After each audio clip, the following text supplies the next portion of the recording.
You're a beginner rider. We get it. We know. Everyone can tell. Trust me. It's obvious. You're not even subscribed to Instructor Cory on YouTube, are you? Ha! Rookie. Well, good thing you're here, because in this video, I'm going to show you 5 mistakes only beginner riders make and how you can avoid them. Mistake number 1, starting out on too big of a bike. Whether it's bad advice from your peers, peer pressure, people on Facebook groups telling you to start on a big 1000cc sport bike, because 250s aren't a good starter bike, forget about it. That's terrible advice from these people who can't even control their 600cc cruiser. Many riders who pass their basic rider course or first get their motorcycle license think it's time to upgrade immediately to that 1000cc leader bike, jump out on the road and rip it as fast as they can. You could barely pass the course on the 125cc training bike they gave you to ride, and now you think you're going to get out on the roads on this big heavy leader bike and rip it up? Think again. There's a reason that all these training courses supply new riders with 125s and 250s, because these lighter models are great for practicing, training, and developing those fundamental skills. These smaller engine bikes are also way more forgiving when it comes to power and making mistakes with your throttle. If you launch your clutch and whiskey throttle it on a 125, you might get up to 15 miles per hour. Do the same thing on a 1000cc sport bike and good luck. There's tons of terrible advice coming from people out there in the motorcycle community, making you think that you need a super heavy 1000cc bike for all that power and speed. People on Facebook telling you, don't get the 125, don't get the 250, you're going to outgrow it in a week. Tell them to shut up. They don't even know how to properly ride their 600, and they're advising everyone else to start on a leader bike. The smaller and lighter models are perfect for developing your techniques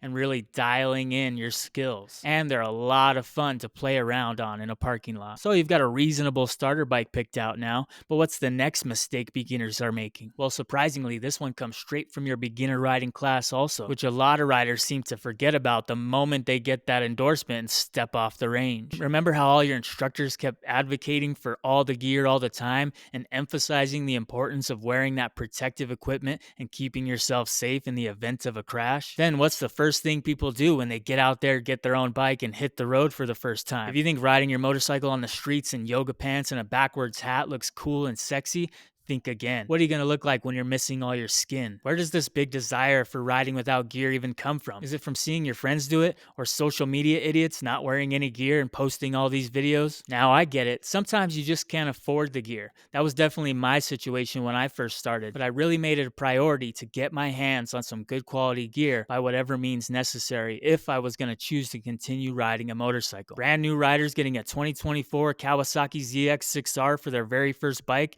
and they can't afford full gear, you need to get your head checked. It's just stupid. The third mistake only beginner riders make is a lack of training. Some people don't sign up for a beginner riding course at all. They just decide to get their friend Steve to teach them how to ride a motorcycle. Well, that's great and all. The only problem is Steve's a moron who loves doing wheelies behind a warehouse all day long and thinks he has skills on a motorcycle. So what about the people who pass the beginner riding course and think you have the skills and are ready for the street? You're in for a big wake-up call. There's a huge gap between that little training course you did in a parking lot with no other vehicles around and getting out on public roads. There's no instructors out there to help you. There's no pause button, and nobody else on the road gives a crap about you. They just want you to hurry up and get out of the way. Besides, you only passed the riding skills test with 1 point to spare. Now you think you're going to get out on I-25 and lane split all day long at 150 miles per hour? Actually, you could probably pull that off since it takes no skill. Along with these issues, beginners don't practice on their own. They don't sign up for any more training, including intermediate and advanced lessons,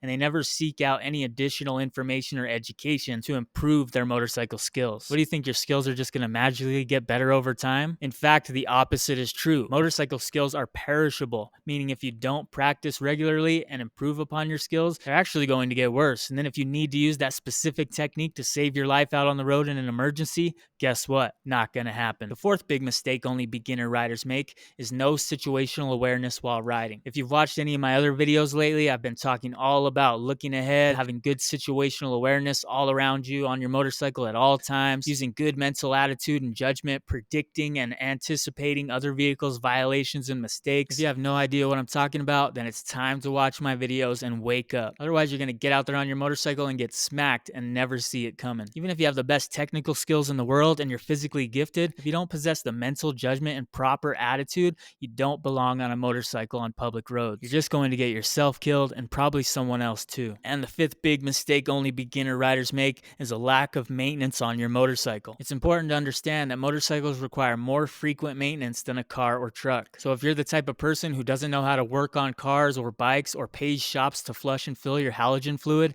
then you need to educate yourself and learn. Start off with something basic like learning how to clean and lube your own chain, and then make sure you're doing it at frequent intervals. If you got a motorcycle operator's manual that came with your bike, then you can check inside there, and there's usually a table and a chart that tells you all the things that you need to do maintenance on your bike, when to do them, and how to do them specifically. If you're unsure and you have the money, then find a trustworthy motorcycle mechanic who can do the work on your bike for you. But even if you can find someone like this, it's a good idea to learn how to do these things yourself, educate yourself, and gain some knowledge. That way you can take care of your own machine and have that peace of mind knowing it's in good working order. Along with doing this regular maintenance on your bike, you need to be able to perform a pre-ride check on your motorcycle before every single ride. This includes especially checking your tire air pressure, making sure they're good to go before you get out on the street. So after watching this, maybe you're not a complete noob anymore, but all of these tips are useless if you don't know how to keep yourself alive. So watch this video next to learn 5 tips on how to not die on a motorcycle.